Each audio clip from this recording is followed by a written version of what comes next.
Now, I hope you're ready for this one. This one's going to be painful, my friend. And I'm really sorry to do this to you. I really am. You've probably already seen. Um, did you watch the real BBC yesterday? No, I was saving it.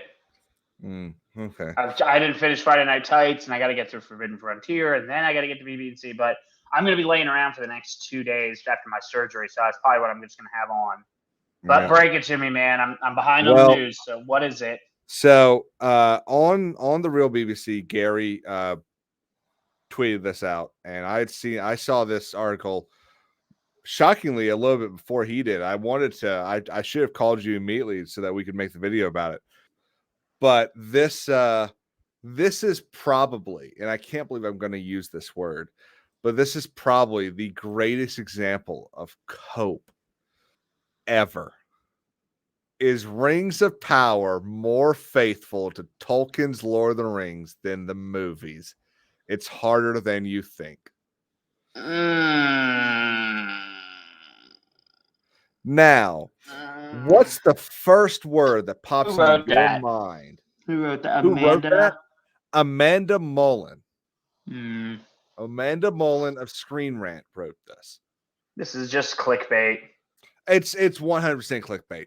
So I have not really read this article at all, but I figured we could go through this and I could just sit here and This relish is in the agony that this is this is causing to both of us. classic. This is classic double speak. This is oh, Rings of Power is objectively bad. Everybody hated it. It's like, okay, well, the things you don't like, the things you like aren't even good anyway. It's like, oh my god, is that all you have? Go ahead and tell me how A New Hope wasn't good either. Why do you like? It's like when people say, I don't know if you remember this, but it's like when Obi-Wan was really bad, when it was like the silly Leia chases, right? And it was like you're people are defending that because Star Wars has always been campy. Like Star Wars has always been kind of silly and goofy. And it's like, oh my gosh. You So know, it'd be great. you're actually defending bad writing with like actual bloopers, like people you like Stormheads bonking their head on the thing. It's like, what are you talking about? Like you can't claim you love something and then break down what other people love about it also. So you use the word campy, and that I feel like that's a word that is relatively new. I was thinking it'd be really funny to make a video one day where we just define these new words Yeah. like campy or coding. But let's go through this article, buddy. I'm going to zoom in so that anyone watching can just relish with us. So, okay, the Lord of the Rings sticks to the script more closely than the Rings of Power. However, it has a more difficult time capturing other elements of Tolkien's source material. Okay, so the first point they make, the Lord of the Rings movies have a more faithful narrative. Really? Wow. Who knew? Uh let's see. Up, and here is the first thing every critic always says. Although Jackson takes liberties with his adaptations, like cutting Tom Bombadil and making Arwen a more prominent character, the two things everyone always says when they're trying to pull down Jackson's movies. He leaves the most crucial plot points intact, which is what he has said several times. He has said several times that he is aware that he took liberties and moved certain storylines around, but that the point of the story is the destruction of the ring, and that storyline stays true throughout the story. I mean, it's so hard too because that's Frodo's purpose in Lord of the Rings. So by choosing Frodo as, and he is the main character in Lord of the Rings, but it's Frodo's mission to destroy the ring. So when Frodo and Sam are trying to scale to Cirith Ungol or break out of the prison, Aragorn is fighting on Pelennor Fields. So Yep. or crossing, he's not fighting there yet. He's fighting back in the mountains, I think. But be that as it may, they all have different missions at certain points. So like that requires shifting certain things in the books. Like There are times where exactly, yeah. So like when in the second book, Frodo climbs the stairs to get to Cirith, but that is happening canonically while stuff that happens in Return of the King to Aragorn and the Three Hunters. So yes, that's why that stuff got moved around in the movies, which but makes I mean, sense. like, yeah, and I also mean, like, in deeper levels, like what they're talking about, like, oh, like leaving out Tom Bombadil, or you could even argue like cutting out the Barrow rights, because that's a huge part in the books, because it's one of the first times Frodo is challenged to either put the ring on and escape with his own life, or stay and at least die with his friends. And he chooses not to run away, but he actually calls out to Tom Bombadil, who saves him. But Right. he chooses not to run. He could have put because that's what the ring represents. It's like giving in, like, oh, I can just give up, I can just put it in the ring and all my problems will go away, when seldomly that's the answer. It's actually through discipline and hard work that your problems will actually get solved, not through some quick and easy fix. So this is what I love. This is what I love about this article. So what they're saying is that Jackson was able to use the 3 books, Lord of the Rings. But unlike Lord of the Rings of Power doesn't follow one of Tolkien's books from start to finish. Instead, the Prime Video series builds upon Middle-earth's Second Age, which isn't thoroughly covered in Tolkien's writings. And here's the same thing that everyone always says, that the author discusses the Second Age in the notes and appendices spread throughout the publications. And my favorite thing is that J.D. Payne and Patrick McKay took the bare bones of his descriptions and used them to craft their own stories, which is a factual statement. As long as bare bones simply means that there's an elf, another character, and there's a ring. Those are the bare bones of the Second Age. I mean, that has got to be the most generous cope, Yep. sleight of hand, magic trick, speak of the tongue, forked tongue I've ever heard. They took the bare bones approach. First of all, you can't take the bare bones approach of what they don't even have the rights to write about. Hang on, buddy. We're gonna just go ahead and jump straight to the next one. Oh my god. The Rings of Power has a more faithful tone. Oh!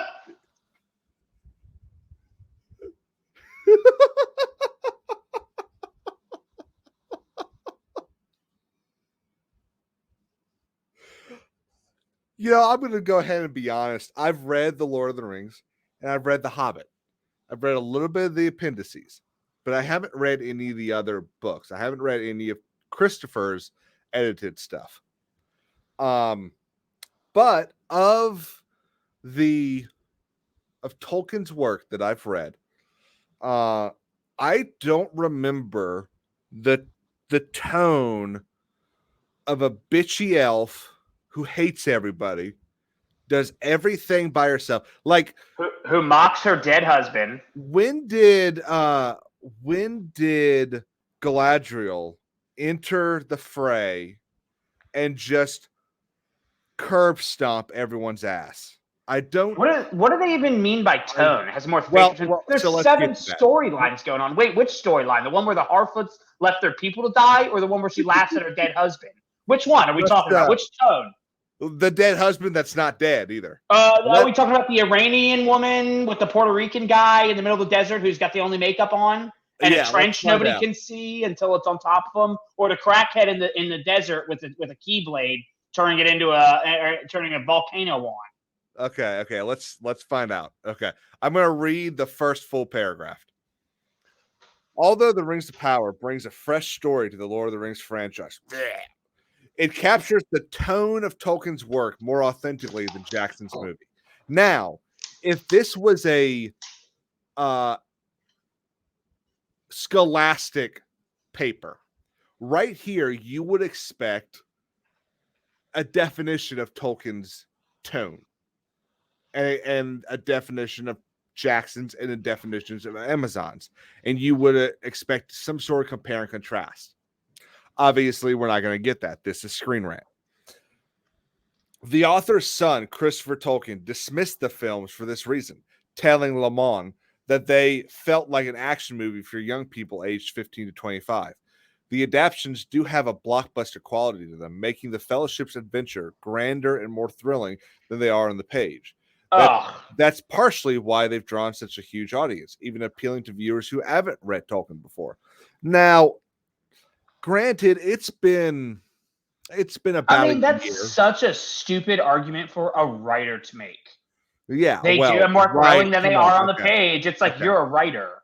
Writer with quotations. Come on now. But you know what I'm saying, though. Like, even somebody who writes should not have that mentality of like. Oh wait, are if you they talking sh- about Tolkien or Christopher or this? No, I'm talking about writer? the person writing this. The Yeah. sentence Okay. goes, Okay. the adaptations do have a blockbuster quality to them, making the Fellowship's adventures grander and more thrilling than they are on the page. That's so stupid for you to write about. Like, that's the dumbest thing for I a would writer to disagree with say. that. I would also, I scoffed at it at first. Yeah. And I thought to myself, I was like, wait a minute. Like, you are writing this. You are trying to capture our attention with words. Should we just go watch the news? So you're telling me I should go watch a YouTube video about this. Okay, I will. Well, that's what we're trying to get people to do here. Exactly. That's what I'm saying. I'm like, you're so bad at your own side. So that's not even like, I'm not even looking at it that way. I'm thinking about there are several moments that I wish had made it to the movies, because that are kind of already in the movies, but they're, in all honesty, a bit watered down. Like when the three hunters meet now, for anyone that doesn't know, because I actually just kind of recently became aware of that nickname, the three hunters are Aragorn, Legolas, and Gimli. And they're called so because they are three people hunting the orcs. So when they meet the oh my god, I can't remember. The Rohirrim. Thank you. The Rohirrim. Whew. When they meet the Rohirrim, that moment in the book is a lot better than it is in the movie. Oh, so good. So I would have to completely disagree with that point that she makes. Like, I get what she's trying to say, but well, she's denigrating the trilogy to bring up the Rings of Power. She's like, yeah. well, it's not, it's not as good as it is in the screen, and it's like it's like she's trying to overplay. It's like, oh well, just because it's grander makes it seem like it's better. So it's like, well, alternatively, I disagree. Alternatively, the Rings of Power takes a slower, more meandering approach to Tolkien's world, one that's definitely present in the author's books. It focuses on the politics between Middle-earth races, taking its time to outline the author's extensive lore. Hold up. Yeah, I must have missed the chapter in Lord of the Rings when Mount Doom was created by turning a key and a flood. But yeah, me too. I forgot the part where the world's greatest smith to ever live, he needed help from a random person on how to mix metals. Yeah. The Prime Video series also works in a number of songs, a touch Tolkien was known to include in his stories. Interesting. Songs like the song that Aragorn sings after he's done skinning the deer, like the song that Bilbo sings as he opens up the movie.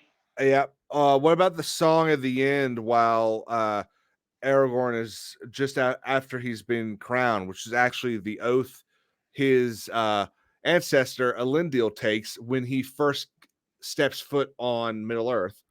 That's 3. I mean, there's 3 movies. I guess I could give more, but this isn't supposed to be a 40-minute video.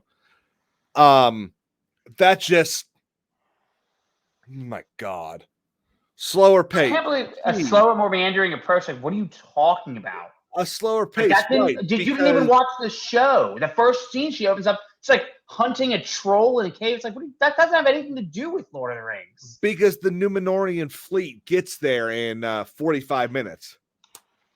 Oh, they knew exactly where to go. Right. Yeah, that too.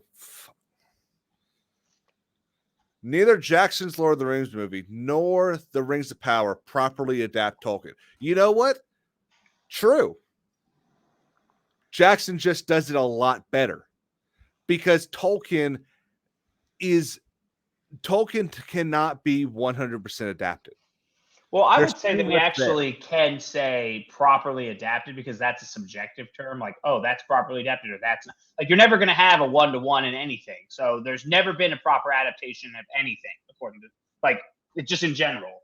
But we do have comparisons of like the Peter Jackson's comparisons to, well, I don't know, the Hobbit movie that came out in the 70s. That the Hobbit or the Lord Jackson's was better than that. So that's kind of the properly adapted versus that. I would say that it's more of a matter of one or the other. So I would say that Jackson's was more properly adapted than Rings of Power. That's the argument, not whether it is or isn't. That's impossible to say. Yeah. No, I can't add anything to that. Stupid things about Saruman's and to better fit the film's narratives. Yes, because the book Lord of the Rings has 19 different endings.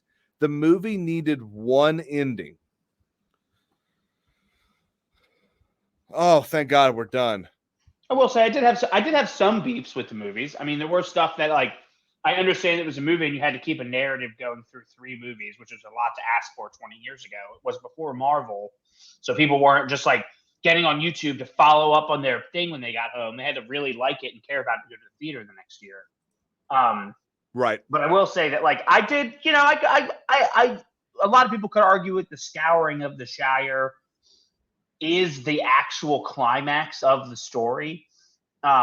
I know it seems crazy after all the stuff we've been on, and a lot of people will just kind of dismiss it as saying like, "Oh, it's just Tolkien's bittersweet ending. It's his way of saying that the war, nobody escapes the horrors of war, like stuff like that." Where my personal interpretation, I think that of many others, would be the war was coming to the Shire no matter what.